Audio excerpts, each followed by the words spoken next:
istedi, lap istedi, çok istedi, lap istedi. Gezmeye yer tap istedi, tappa tarap tap istedi. Gelin gedey gezey lezetti, başına vurak bezey lezetti.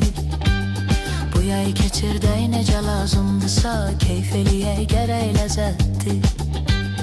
Gelin gedey gezey lezetti, başına vurak bezey lezetti.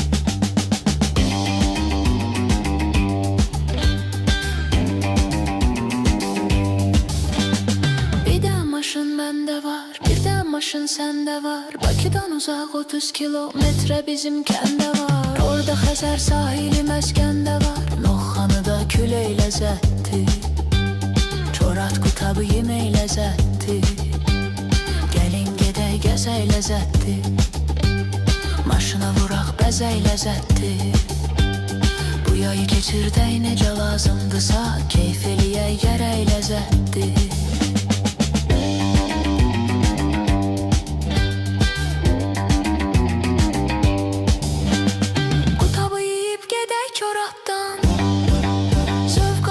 Kızıdan zarattan, qalaltının ləzzəti bambaşqadır. Siyəzəndən balıq götür bir atdan, qalada yeyək içək ləzzətli, şabrandan keçək ləzzətli. Gəlin gedək gəzək ləzzətli, maşına vuraq bəzək ləzzətli. Bu yayı keçirdək necə lazımdısa, keyf eləyək gərək ləzzətli.